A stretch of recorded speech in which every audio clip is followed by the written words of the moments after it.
Can you see just an aging reflection, or is it really me? I still can't quite remember. Was it love or hate that brought me to this moment, standing at the gates of hell? Was it heaven? Still too blind to see. Oh, there's nothing to see here. No one hears you scream, but I just can't stand you waiting while my mind plays tricks on me. Try to find some meaning from within this crazy dream. Don't leave me standing in the dark, 'cause I'm lost without your love. While my world is torn.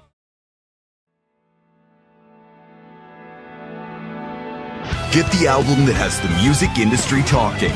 From the award-winning international hard rock duo Follow No One comes an epic new concept album presented in an exciting cinematic way.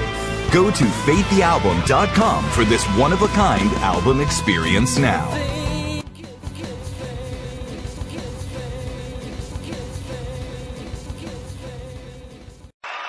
Ladies and gentlemen, how you living? Welcome back to the show. It's your host, Emelio Egbar, and I would like to say thank you to each and every one of you out there that is tuned in and listening right now to today's presentation. Here on the line with me, I have a very special guest calling in, and please help me welcome one half of the hard rock core duo, Follow No One. Please help me welcome Mr. Rich Hall to the show. Ladies and gentlemen, Rich, how you doing? Yo, what's up, Emelio? Thanks for having me on, brother. I appreciate you, man. No problem, man. Thank you for taking the time out of your busy schedule to call up here and rock out with us, man. We do appreciate that. Word. Not a problem. Right. So for everybody out there, you know, like I mentioned, you are the first rock act that we've had on this platform. So we're excited about this conversation. Yeah, right on. Yeah. Great, man. No problem, man. So, you know, for everybody out there, can you please just, you know, tell them a little bit about yourself? Well, wow, man, that's a big question. Well, you know, I'm just a normal dude, you know, like the rest of your listeners now, but for real. I've been doing music my whole life. I really started in theater and acting back in the day. You know, when I was 9 years old, I was in a musical, and I got the lead in it. And you know, I just fell in love with performing at a very young age. And after getting trained in that and brought up by some pretty good people, I was in high school just doing my thing and got approached by someone to be in a rock band. Mm-hmm. Well, you know, at that time, and you're a kid in high school, you know, and, you know, still trying to make it with the ladies and all that and whatnot. Well, what's the best way other than getting in a rock band, you know? So, of course, I said yes. And I just fell in love with the music and just really dug what the scene was all about. And, you know, I kept on. I did my first demo at 16 in Kansas City. And, you know, after that, yeah, I really planned on doing a career in music. But I ended up joining the military. I did 2 tours over in the Gulf. Got out and just kind of did the life until in 2015 or 2016, a gentleman from Lisbon, Portugal, named Pedro Marino Almeida contacted me. He was actually in Brazil at the time, because that's kind of his second home, and he's just like a guitar prodigy, and he was a composer that went to college and over there, and we started working together, and we've been together ever since. And funny story, our very first EP came out the day one of my sons was born. So our first big release, and I did the right thing, and I was there with my son, and I just kind of had to, you know, call off my first major release. But hey, I did the right thing and kept with it, and still that's 4 years ago, and I don't know, man, just enjoying life as much as possible these days. You know, if you can find fun out there. Absolutely. And, you know, just doing my thing, man. Absolutely, man. First and foremost, I want to say thank you for your service to this country. I have a cousin as well that served over in the Gulf War and everything. And I know like that was a very traumatic experience for some, vets that came home and everything. So thank you for your support. I mean, for your service to this country, first and foremost. Well, I appreciate your recognition of that. Yeah, it's different, for everybody. But, there's one thing I think that we all, us people that were over there, and you might be able to relate to this since you have a family member, mm-hmm. When you've been in that kind of stuff for a little bit, it's pretty intense, and it can be. And, but that time comes to an end in your life mm-hmm. where you're no longer, fighting that battle. You're back amongst the rest of the people, and, you kind of feel lost, or you can for a while. And, there's other things that go along with it, but that feeling of just, what am I going to do now? Because mm-hmm. I can finally relax, and you find you can't. Well, not to promote a Never project, but right now for the album that we're going to be talking about here in a little bit, mm-hmm. We just dropped a video for the title track to that album, and it kind of harkens to that story. And I think your cousin would really dig it. And I'm actually wearing some of my original gear in that video.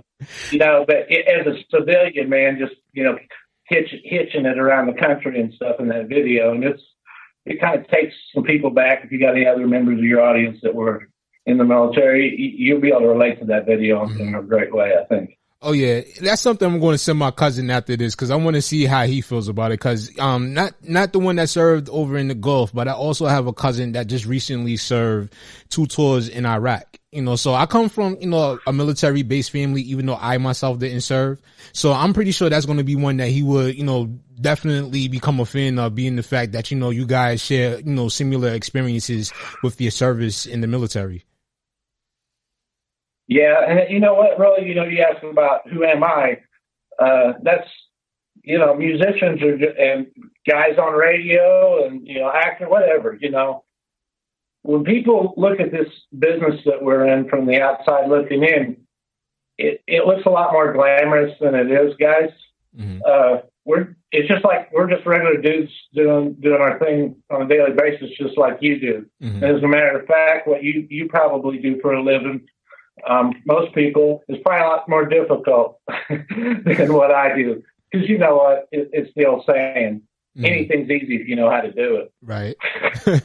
You know what I'm saying? If you know how to do something, it looks easy. It may be to you, but to somebody else, you asked me to go try and fix your car is going to be in worse shape when you get it back than it was when you gave it to me. So I wish I could do stuff like that. Those are the kind of people I admire. Yeah, me too. I definitely admire those people that, just make difficult tasks in life look easy. And like right now, the difficult task for a lot of people has been just, coping with, the current circumstances that a lot of us has been dealing with over the past, couple of years, due to the pandemic and everything. And those people that have found, their greatest strength and their greatest aspirations and they're able to just move about and just go about their life, those are the people I like to draw inspiration from. Oh, sure. And that's the thing about, I mean, if there's anything positive that came out of COVID, I hope that maybe we can relate to each other a little bit better now, because everybody suffered in some way, shape, or form, some worse than others. But, man, you're right when you said just a moment ago that, yeah, people are kind of feeling down and everything. And they got a good reason. Things have not been, it's not been fun for a while for a lot of people, and just society, life, and et cetera. And it affected us too. We had just won the Best Rock Act in 2019 at the JMA Awards in Nashville. So when you win an award like that, you're thinking, all right, now I'm there, man. I've got it. Things are looking good, and they were. And everything was going great until it wasn't. COVID hit. Yeah. Right after, not too long after that, man, and boy, that changed our plans and what we were doing and what we were going to do, big time. But in the end of the day, I'm one of those people, man. If life hands you lemons, make lemonade. Absolutely. You might need to add a little vodka to it every now and then. Yeah, man. I would say, man, COVID just felt like one big gigantic kick in the nuts for a lot of us. And me, like, yeah. We all, like I say, everybody has went through something. Everybody has experienced some kind of situation dealing with the pandemic. But, yesterday when I was, going through your catalog and music, I was listening to you guys and I was just listening to the music and I just felt so refreshed and felt so energized. Like me, like, quiet as kept, a lot of people don't know. I like rock and roll too, especially like, your style of rock and roll, because to me it's more refreshing. I don't like the 90s styles grunge with, a lot of the screaming death metal kind of craziness. I like the type, the rock and roll that you guys bring to the table, man. So I was listening to your music yesterday and I was like, yo, like this makes me feel real confident about what's going on, because I was reading your story and I was reading just some of the experiences you went through, from going from your highs to your lows to growing back up again. That just lets me know that it doesn't matter what I'm going through in life, I can always find a way out of it if I'm determined enough to make it through. So I thank you for that, man. Hey, you're welcome, and you hit on a perfect note there, because that's really the tenor of our new album. And there's a couple different messages in it, but that's one of them, and that is, we don't necessarily have control over what happens to us in our life. Some things we kind of put on ourselves, but some things just happen to you, and there's no rhyme or reason to it. Mm-hmm. And I mean, we've all been, a lot of people have been in relationships, where somebody just says, "Hey, I'm done with you," and don't really give you a reason. You never know why, and you're like, "What the heck did I, what did I do?" Mm-hmm. You never know. But the thing is, when bad things happen to you in life, you got two choices to make. You can give up and just go with it and just let it be what it is, or you can just not accept that and just keep your head down and not let things distract you, and just do the best you can every day, little by little. You keep putting that work in every day and doing positive things. You'll find that your luck improves a lot. And even when things look like, there's no way you're going to be able to overcome this, don't ever forget there's always a God in heaven that can make anything happen for you anytime he feels like it. Sometimes we're just not ready, or sometimes we need to change a few things about ourselves to make ourselves ready for greatness, whatever that may be.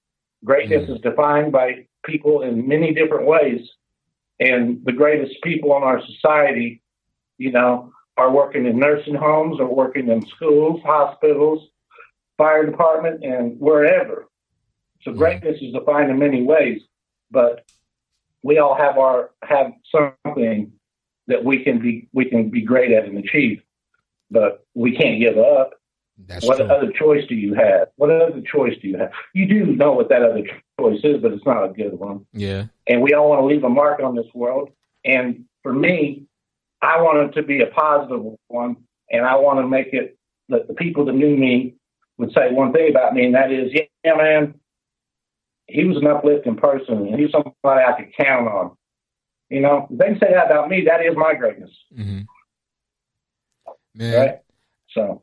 Man, I can feel the energy right now. I'm talking to you, and I'm gonna be honest. Like, you lifted my spirits up, just from the start of the conversation up until now. Like, I've already been having a good day thus far up until this point, but just this conversation, because I was really looking forward. Like, I was telling my wife last night, and I was saying to her, like, I'm really excited to talk to these guys, because like, his story, kind of is like a reflection of what I'm going through right now as well. Like, I was one of those people that are dealing with something right now personally in my personal life. And, I have my moments. I struggle with it and everything every day, like being a personality here on the radio. I don't really, get too deep into my personal situation, because I know everybody's going through something, but just like reading your story and just, having this conversation right here with you right now made me feel good about, it doesn't matter what you're going through in life. It's all about the way you handle it, and it's like just this conversation with you just picked my spirits up even much more. Well, I hope I can maybe even improve on that when we get into the album a little bit, because I might, and you said you don't go into your personal shit on the air, and I get that. Yeah. for me, this album could only be done one way to be done right. I kind of had to, and you read the story, I kind of had to put my personal self out there in order to accomplish what I wanted to accomplish with this record. But is it easy? No. But at this point, I feel like I've been given a gift, and that gift, I got to pay it forward. So I need to use my position and my abilities to inspire others, even if it's the person I'm talking to on the air, to take it to the next level in their lives. But not only that, it's not just about looking to the future, but it's also about not looking backwards.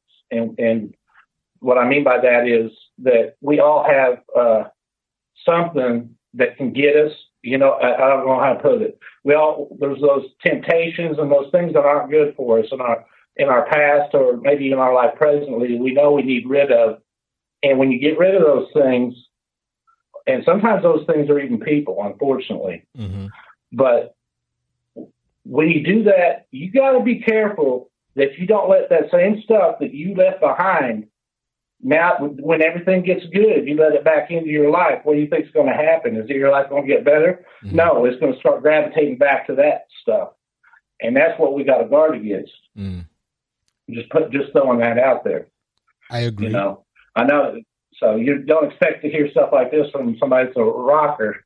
But, hey, man, I've been on the air for a few years. And, you learn some stuff. And I don't know, man, that every genre is kind of going through its thing right now. I don't care if it's rock, hip hop, rap, there's changes going on everywhere. And I think at the end of the day, what people really, really want, they want realness. They want something that's genuine. And at the same time, or they want the exact opposite, and that's just a total escape. But we've been kind of living in that gray area in the middle for quite a while in this society. And it's that gray area in entertainment, it makes it gray, all right. It's boring. Yeah. And I think that, I like when Wu-Tang hit, one of my favorite groups. Oh, man, me too. What was so good about them was, man, when you heard that, if you were not part of that lifestyle, that's not something you were familiar with. Those guys were so real. They made you feel like you understood, you can't completely, but you understood where they grew up. You understood what it was like to be them. And when an artist can do that in their art and bring the audience in their world with them, man, it doesn't get much better than that in my estimation. Oh, yeah, absolutely. And that's something I, relate to a lot too. I like to hear the real in people because, people, as they say, and it's a cliche now, but it's so true when they say that real recognize real. So people can tell if you're not being true to the audience, and people can tell if you're not being true to yourself. So I like the real in the music and everything. And it's to me, with this current, this current generation, well, I'm not even going to say generation, but this current day in society with so many people getting so sensitive about people being who they are, it's a breath of fresh air to me to hear somebody that's not afraid to unapologetically be themselves, No, and I think most people at the end of the day, we kind of, it's a social media culture we're in now. I'm going to tell you something. And I know you've seen this too on social media. Everybody has. The way people talk to people sometimes, you wouldn't ever think about walking up to somebody and saying that stuff to their face. Most of those people would. Now, maybe they can back it up if they feel like it. But large part, no. Just somebody just talking smack. And I think our society is just so wound up in that right now that, but I think the mass majority of people, who is the people you never really hear from, they still respect and they want that realness, genuineness. And I actually think it's actually more appropriate, or it's more applicable to actually what you do than what I do, because on the air, you have even more of a closer connection to your audience than what I do.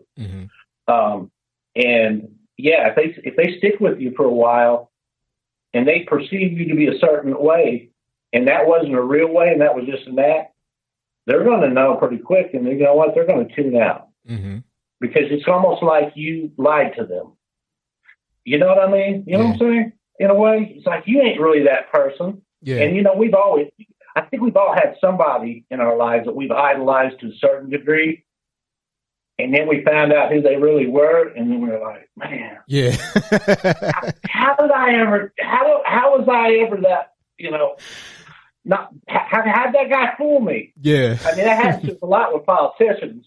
Once you realize they're all full of crap, and they're all lying, it's just a matter of how much, then you're good. But so I know I don't put my faith in stuff like that. I put my faith in something real, like Jesus or something. Absolutely. You're right, man, because, you know, it made me, when you were telling that story just now, it made me think about, you know, the hip hop artist Rick Ross, how at first he came out as this big major kingpin drunk dealer within the hip hop industry, and then come later on to find out this guy was a correctional officer. So I was like, you're right about that one, you know? Well, you know, that's true as well. That stuff might fly with people that really don't know, but the people that do, they'll figure it out real quick. And guess what? They'll start talking, and the word will get out eventually. It was kind of like, well, Rick Ross, I guess, was almost like, I don't know how big of a star he was, but Milli Vanilli, man. I was a kid. I was probably like in 4th or 5th grade when those guys were out, and then they said they were lip syncing everything. Oh man! And I'm like, man, those songs weren't even good to begin with. They had to fake that shit. You're right, because when you think about Milli Vanilli, and I grew up around the time when they was out too, and the only thing I remember them from, like, I remember the one song, and I can't think of the name. That's just how, to me, like, uninteresting. Girl, you know it's true. Girl, you know it's true. I know that's one thing. I got like a encyclopedia brain for music. It's that Girl, You Know It's True. Yeah. Yeah, you know, like, that was the only song from them that I knew. And it's like, then a few years later, when the news came out that they was lip syncing everything, it was just like, wow. It even caused the guy to, you know, commit suicide, like, unfortunately, man. But it's like, you save yourself a lot of trouble if you just be who you are. Yeah, that's bad. At the beginning, you know what I'm saying? Well, yeah, I guess in their case, it's like, look, we can't sing. We either do this or we don't have a career. Right. So, all right, well, if you could get away with that shit, try it. But I don't think it's going to last. Yeah, but that is a horrible way to, how it ended up for that guy. But you see how that, you know, but you see how it kind of opened the doors now to a lot of people that actually can't sing, and they're in the industry now, and they're using things like auto-tune and other things to kind of, you know, project their voices and stuff to make them sound like they can actually sing. You know what? Auto-tune, I never used auto-tune in my life. And if somebody told me I needed it, I'd feel insulted. But that being said, in certain cases, auto-tune, if it's there for the style in the song, and the person really doesn't need it, they just want that effect. I mean, I can't see T-Pain doing what he does without using auto-tune. I like T-Pain, you know? Right. And I could see him not using auto-tune. Come on. So it's fine if it's done the right way. You know, but I know a lot of people that get excited about it because they can't sing. But there's a reason why some people were born to sing and some weren't, you know? So you can play a different instrument, or, I don't know, play golf or something. I'm not sure. Yeah, man, that's crazy, man. But, you know, talking about your album, you know, we've been, you know, flirting with the, you know, the album and everything. So now let's get into that conversation. Fate, the album. When I was, you know, looking at you guys' YouTube channel yesterday, I stumbled across, you know, the trailer video for Fate. And I'm like, wow, this is really interesting. Like, I don't recall seeing anything like that before to promote the album. And it was like, yo, now that kind of got me even more interested to, you know, dive into it. And from what I understand, Fate is your own personal story out there that you're sharing with the world. So, you know, tell us about it.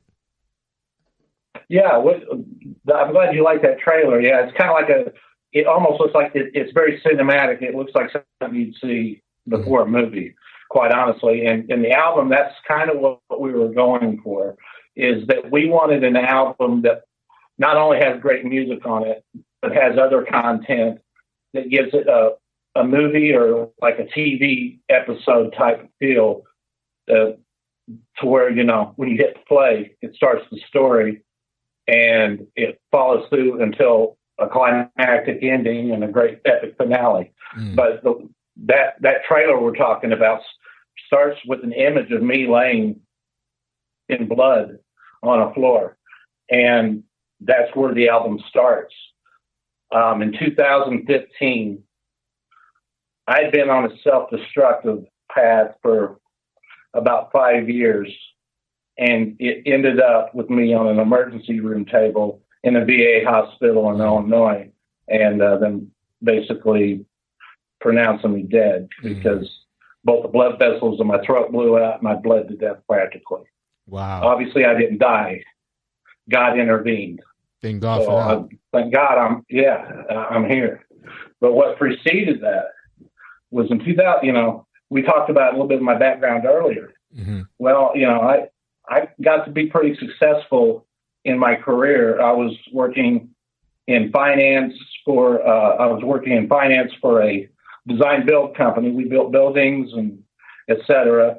And I was vice president of the company. And, you know, I had a farm where I built a new house, man, and just, you know, for all intents and purposes, man, living large. And one day I was just at work working on something pretty big. We were bidding a job for the government. Got a call in the middle of that saying, "Hey, Rich, are you moving?" I said, "No, not that I know." I said, "Well, there's a moving truck in your driveway." I went, "No kidding." I said, "Well, I can't deal with that right now. I've got $1 million job bidding. I'll deal with that later." So when I got home, my wife was gone, the kids were gone, and everything.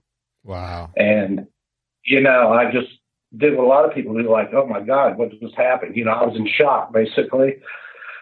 And I don't know, man, I climbed into a bottle after that. I ended up losing everything, job, all that stuff, because, you know, the banks want their money. And I just basically gave up, man. I was like, well, okay, everything that I was doing all this stuff for just walked out the door. So what's the point? And I really, you know, went down a really bad road for about 5 years, really intent on drinking myself to death. I'm a Christian, and I don't believe in suicide, but so I figured that's the only way I'm going to do it. I'll accomplish it, and I almost did. But at the brink of death, coming back, man, it was bad for a year after that.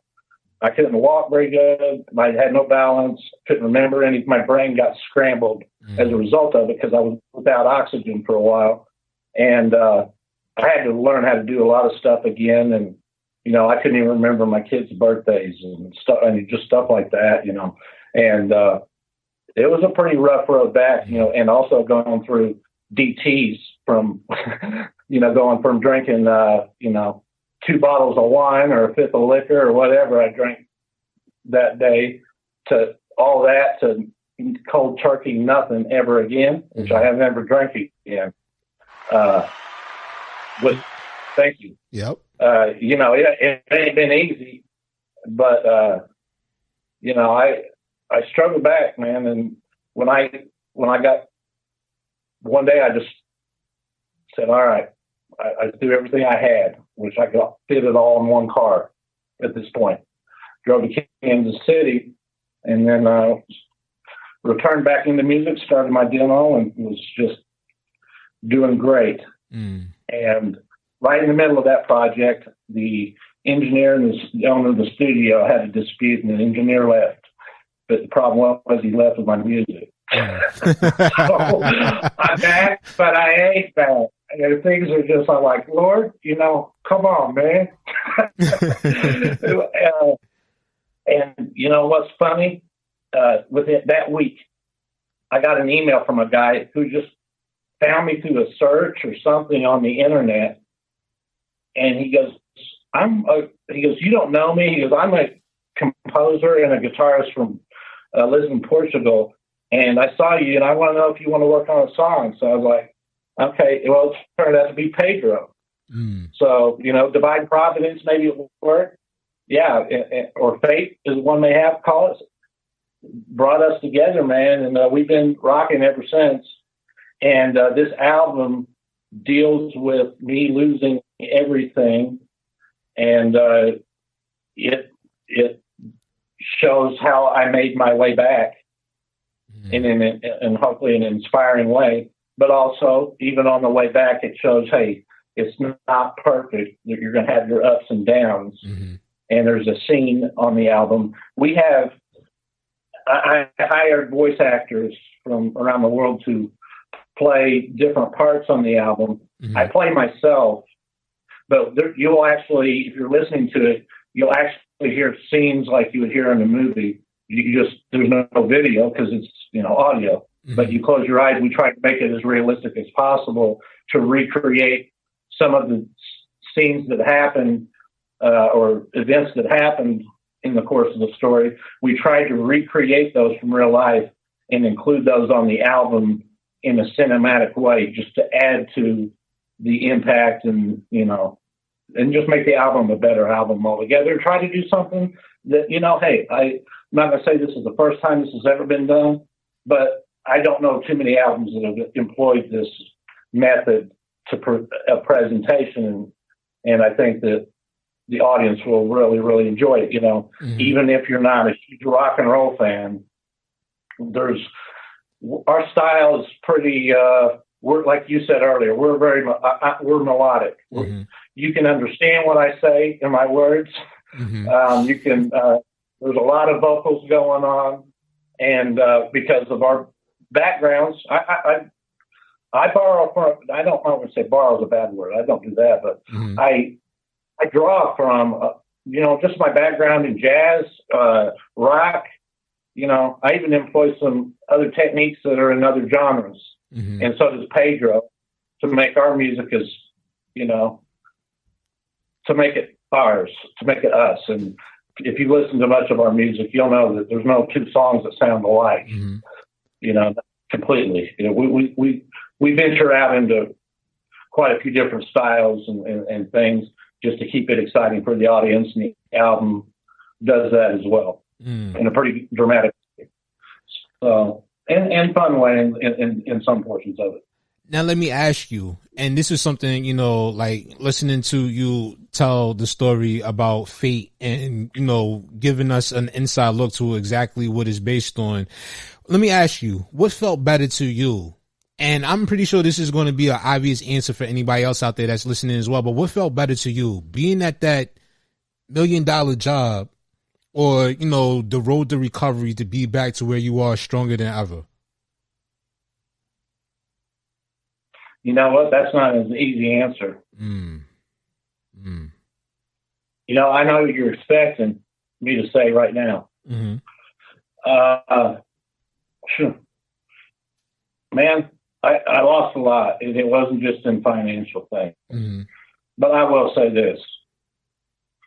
If I look within myself, you'll get one answer. But that's not the proper way for me to address that question. The proper way for me to address that question is the proper way. Now, and the answer is now, because of what I was doing then helped a few people. I employed people. I signed checks for 30, 40, 50 people a week. That was nice. It was a good thing to do. But I have the ability now to do something much more meaningful and reach people in a different way, to where, you know what? I'm not going to say our music's going to save somebody's life, but if it even changes their circumstance for a minute to make them think differently, and we end up helping anyone in any way, and maybe it's just to escape this world for an hour, to do something and not have to think about things in their world and enjoy what we're doing, then that makes it worth it. But at the end of the story is, I ended up with a 4-year-old and a new wife. And,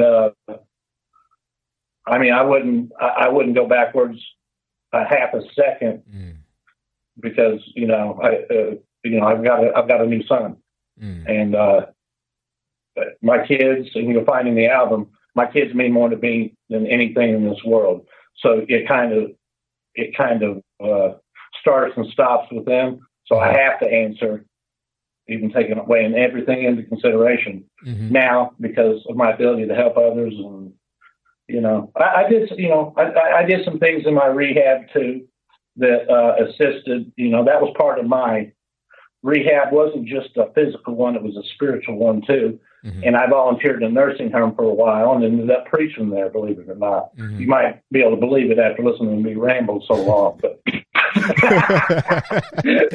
no, man, I just want to get back. I started giving back then because I already appreciated what I had, and it seems like it's the funny thing. The more you're willing to do that, the more God gives you to work with. Man, yeah, I mean, pretty, at least in my life, it's the way it's been. But yeah, man, that's a tough question. I know it seems we all want to give the perfect answer, but yeah, it's not as cut and dry as you think. But it is as cut and dry as you think. I got a 4-year-old son, man. Hey, so, to be honest, I'm sorry. To be honest with you, what I was going to say is just to be honest with you, to me, that was the best answer I probably would have gotten if I would have asked that question to anybody else. Because like you said, everybody would have came up here and put on a facade and made everybody be like, oh yeah, I'm good. I'm doing much better now. And I don't need that job. Fuck that job, this, that, and the third, or whatever the case may be. But people got to realize, like, when you at a certain point in your life, and you happen to lose that, like, sometimes this is a little bit hard to get back from that. You know what I'm saying? So, like, even with myself right now, like, I'm going through the situation where I refused to take the vaccine. I didn't want to take the vaccine. So I ended up getting suspended from my job. And I've been on suspension for 6 months because of it. After everything, huh? You want me to say something? Fuck yeah, man. You go, man. I have not gotten the vaccine. My wife has not gotten the vaccine. Oh, man. And my kids have not gotten the vaccine, except when my son decided to, and he's okay, thank God. We've all had COVID, and we're all fine. Yeah. And I hope, and maybe we'll talk off air. I don't know what the legal situation is, but one of the things I did in my job wasn't just finance. I did law. Oh, wow. Contract law, which helps me in my business, obviously. But you're going to have some recourse. It's not a matter of if, it's a matter of when, if you find the right person. And I support your decision, because this used to be a free country. The one I went and fought for overseas, that they're censoring people now, and they're doing stuff like this too, that ain't the shit I fought for. If you'd have told me that then, I probably still would have made the same decision to fight for us. I just would have, because that's who I am. Yeah. But I wouldn't have been as gung-ho about it, I can tell you that.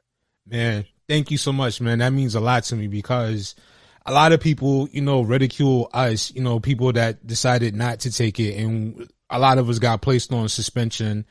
Don't believe what they hear, what they're saying in the media when it comes to, people being fired from the jobs, because we're not fired. A lot of us are just suspended because they know that after all this happens, that once that UA is gone, that them lawsuits is going to start rolling out. And they already got a desk full of lawsuits. And I can tell you, because I work for New York State.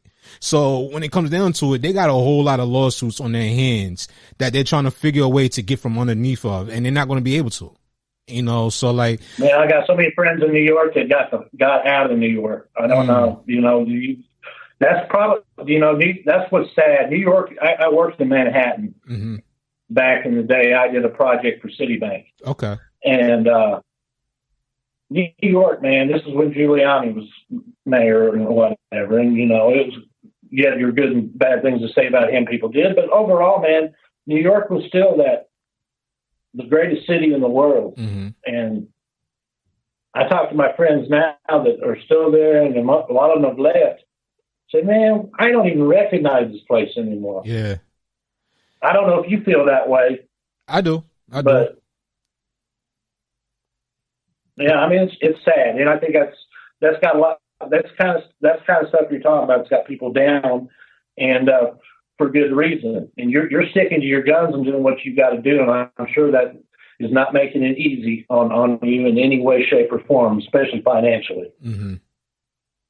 You know, and it hasn't been easy. It's like, it's been a tough, you know, struggle dealing with it. Not just seeing that, you know, you was at one point where, you know, things was good for you and you didn't have to worry about money and all that stuff like that. And then you get to the point where, you know, you wanted to stand on your principles because you know morally and also legally what they're doing is wrong, and you stand on your morals. And it's been tough to, you know, deal with it mentally and everything like that. But, you know, that's why I thank God for my wife. I thank God for my family, the ones that do know my situation, because they've been supportive of me ever since, you know, and it's like, it's helped to some degree help me get through this. And like this conversation we're having right now, like, it's helped me as well. You know, like, I ain't gonna lie to you. Like, there's been a couple of times I had to bite back tears listening to, you know, your explanation or your response to some of my questions and everything, man. But it's like, yo, when I'm having this conversation with people like you, man, it just makes me feel good that, you know, things is gonna look up, you know, and at the end of the day, like you say, you just gotta put your head down, keep going.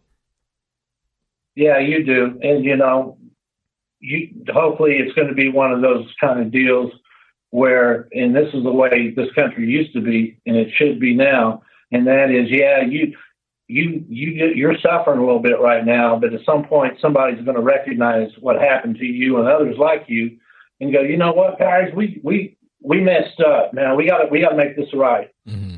Now, but the problem is, if this had been 20 years ago, I think we could both be rest assured, it'll work its way out. Mm-hmm. Right now, we don't know. Yeah. But I know one thing, your way of thinking is the right way of thinking, and more often than not, you're going to be pleased with the results. And it may be a little tough for you for a while, but overall, you know, if you stand on your principles and somebody's got a problem with that, they don't really have a problem with you. They got a problem with themselves because they don't have the courage and the guts to do something like that. And deep down, they know it. And it's really just jealousy. I mean, you know, they ridicule you. What they're really doing is ridiculing their own cowardice. That's absolutely true, man. I thank you so much for that, man. And I know we were supposed to be here talking about, you know, your projects and everything, man, but I feel like this conversation was just supposed to happen.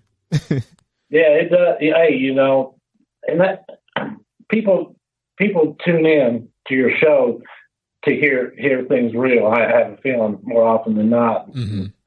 You know what? That's hopefully I'm not the only person to bring. I know you do. Hopefully I'm not the only guest that brings it. And no, I'm not all about just promoting what I'm doing all the time, because people get sick of people that are just all about themselves.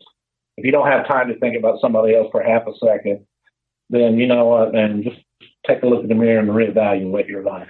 That's true. And you have a very interesting quote that I have here. And I'm not going to read the whole quote, but I'm going to just read like the part that I like the most. And you said in one of your songs, it said, "Was it fate all along or something we created?" That's right. Yeah. That's kind of the question that one of the questions the album poses is everything preordained in the stars, like, you know, some people believe, or do what our actions actually have the most direct impact on how things end up for us? You know, do we really have any control over things, or are we just here and we think we're controlling things in our lives, but it never was really in our control, or do we actually really affect it? You know, that's. And I think. Go ahead. I'm sorry.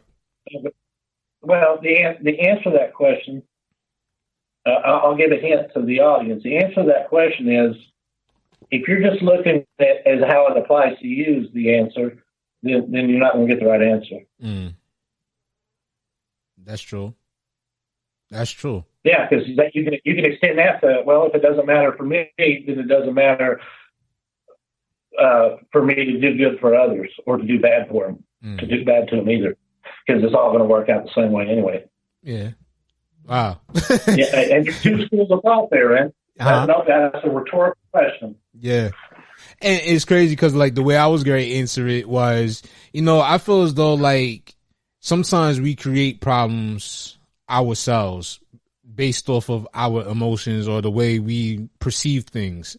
Like, I give an example, like, one night I was here in the studio and I was, working on something. I was just having an issue and I was so frustrated because like, I just wanted to make sure everything was up and running properly because I wanted to be able to give a good presentation to the people out there that tune in and listen. And I'm like, it felt like things were just getting worse and worse. And then when I realized it, when I came back, I went, calmed down, went and took a nap, and then came back later in the morning and, tackled the situation. Then I realized that, it was just something that my frustration created that was a lot more difficult. And all it was is I had the plugs plugged in wrong, and I'm thinking they're like, I got to go reset my computer. I got to go do all this other crazy stuff. Yeah. You know what? I've had that kind of stuff happen right before I'm supposed to go live on the air sometimes. Mm-hmm. And it could be the simplest thing in the world, but your brain just sometimes just short circuits, and you're like, "What the?"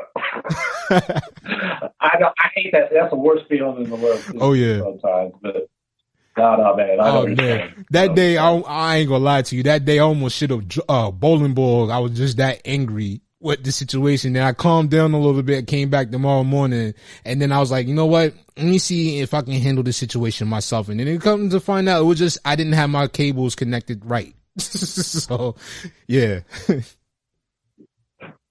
Technical glitches are like, I've had that happen in presentations too. Uh-huh. We were in front of like a big client, making a presentation to build like a $2 million bank or something. This happened. And, the computer just decides to not work. Well, they brought in people from everywhere to come see this presentation, and you're sitting there looking like a dumbass. And then they're like, the guy, he looked and he goes, "Well, if you can't get your presentation working, I don't think I trust you to build our building." That's when you walk out of the room with your tail between your legs. Man.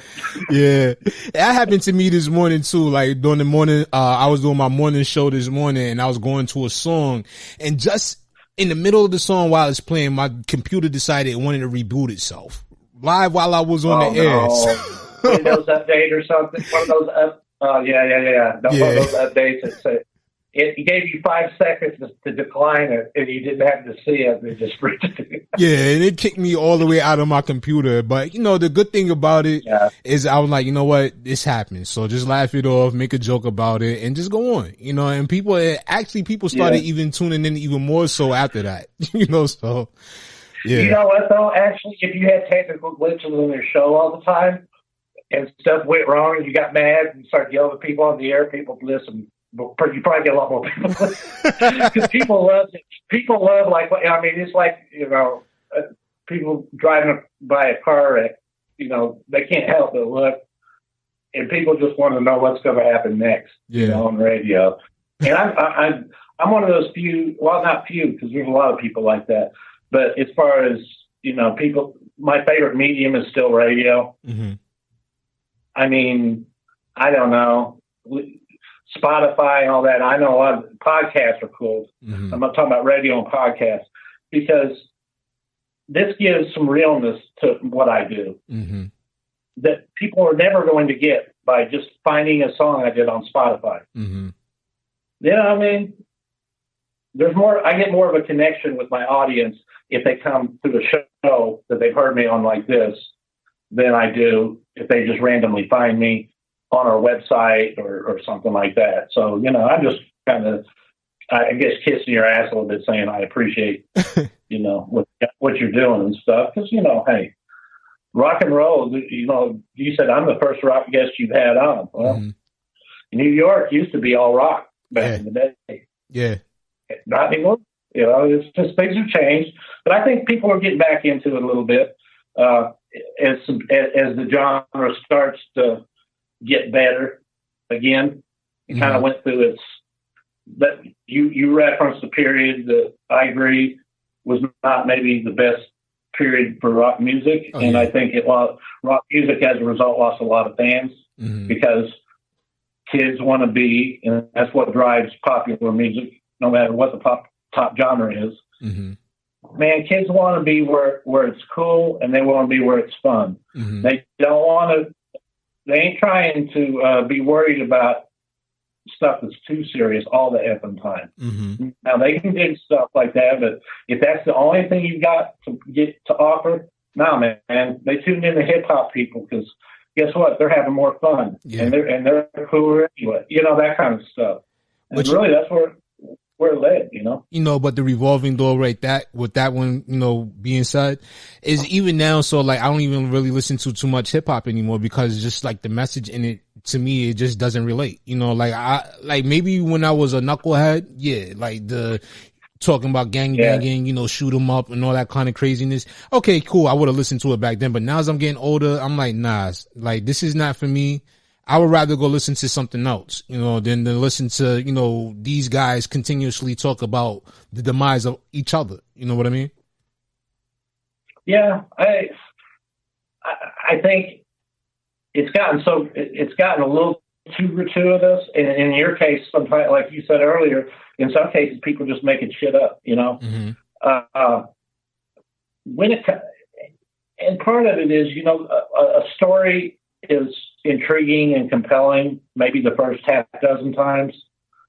But once you've heard a story and you just keep hearing it told again and again and again, mm-hmm. it loses its, not even shock value. It loses your interest in a while. And, I mean, I don't know. Yeah. That's a genre that I enjoy listening to, but I think music in general, it's not just related to that genre. I think all genres go through that same process at some point. Absolutely.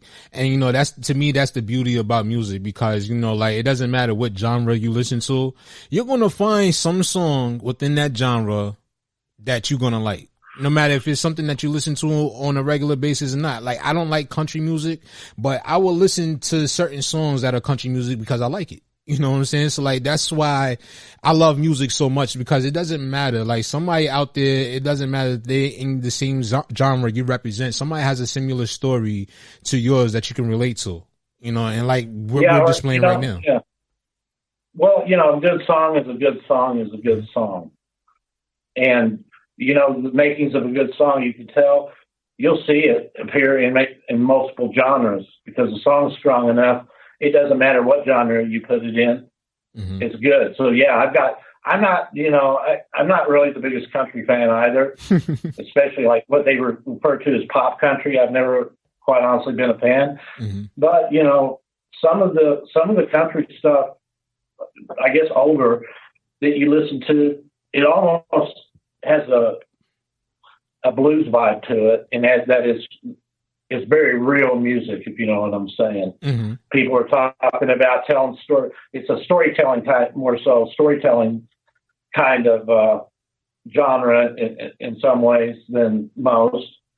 And I think you'd be surprised. There's some similarities that are shared by rap and country that most people would overlook, mm-hmm. and because really that's. Well, the most successful rap artists, besides just being talented, one of the things they have in common is they're great storytellers. Mm-hmm. They can put you right there, and a good country music does that too. Oh yeah. And speaking of one of those, go ahead. I'm sorry. Go ahead. No, I'm good, man. Oh no, what I was gonna say was, in speaking of one of those great storytellers, within the genre, I remember Biggie Smalls because. Like I was having a conversation earlier, like he grew up listening to country music and he was one of the best storytellers in all of music. So I agree with that. I agree. So in that genre in rap right there, who if you can real quick, who's your top five? My top five: Biggie Smalls, Busta Rhymes, Jadakiss.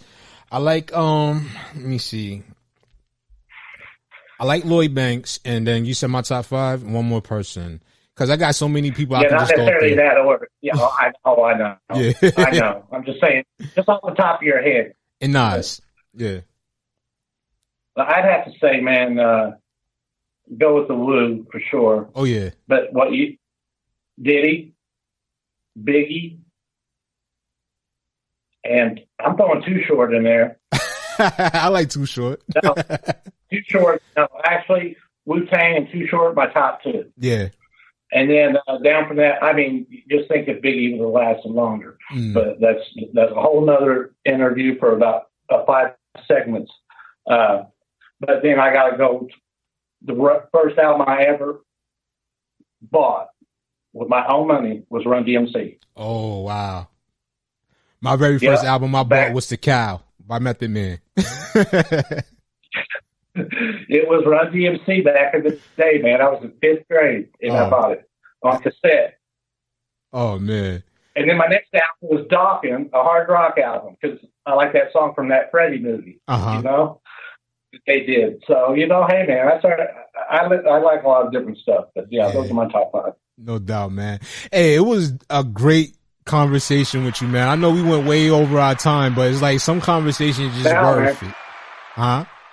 No, it was. I could have went for hours, bro. Yeah, man. And I would like to have you come back up here, man. If you ever interested, you and Pedro, to come back up here, man. I would love to have you both on this platform. We have a conversation more so in depth, you know, to just, you know, go into that dynamic between the two of you, man. Cause I'm pretty sure, you know, with you being here, it was already interesting enough. So I can just imagine just how much more interesting it's going to be with the two of you on here as, you know, our guests. So I would look to make that happen. If you know, guys are interested that'd be great, man. There's only one rule, though. You guys can't speak Spanish to each other because I don't understand it fluently, and I'll be paranoid and think you guys are talking shit about me or something. Nah, so. I'm gonna be honest with you. Like, I'm gonna be honest with you, man. Like, I, you know, people like, I get it a lot. A lot of people think I'm Dominican, but I'm black and I'm mixed with, you know, Native American and everything. And people come up to me all the time trying to speak Spanish. Yeah, and I'm like, no hablo español. Like. Oh, really, man? Okay. Well, you know what? Your accent sounds like you can speak it fluently. I used to, but then I lost that whole, because I got out of this wanting to be able to speak Spanish and everything. I just kind of lost interest in it, but I want to get it back. I really do. I need to start studying my Spanish again. Well, I'll leave you with this. My 4-year-old son I told you about earlier, he's half Cherokee, man. He's half Cherokee. Okay. His mother is Cherokee. Yeah, my grandmother was Cherokee. Wow. Yeah, man. It's a small world and it keeps getting smaller. I was so pleased to do this interview. I can't tell you. This is the realest interview I've done for this project so far. And if they all are like this, man, it'd be a pleasure to do every single one of them. Oh, man. Hey, man. Well, I'm going to say this is going to be the first of many, man, because like I said, I really enjoyed this conversation here with you today, man. It's almost a shame that, you know, we have a time limit, but, you know, before we, go off the air and everything, we're going to, you know, exchange information and all that stuff. But before we go, like, how can people get in contact with you and where can they find your music? Yeah, go to fatethealbum.com. And just for going there, we're going to give you one of our critically acclaimed songs for free, Bring Me Peace. We just sign up for album updates, and they'll give you links to pre-save, pre-order, or go to follownoOnemusic.com, or just Google Follow No One Fate or Follow No One, and you'll find all of our socials and streaming platforms on there, because we're pretty easy to be found on the internet. So Spotify, all those majors, we're on those, and follownoonestore.com. If you just can't wait to order the album, go ahead and pre-order it now or pre-save it. And we've got all of our album merch designed with our special designer from Greece, and it looks pretty tight. Nice. So you might want to check some of that stuff out. So I appreciate you, Emelio. No problem, and I appreciate you too, Rich. And for everybody else, keep it locked and stay tuned, because we're about to debut their latest single called Fate here on this platform. So keep it locked and stay tuned. It's your host, Emelio Egbar, and we'll be back with much more right after this. Get the album that has the music industry talking. From the award-winning international hard rock duo Follow No One comes an epic new concept album presented in an exciting cinematic way. Go to fatethealbum.com for this one-of-a-kind album experience now.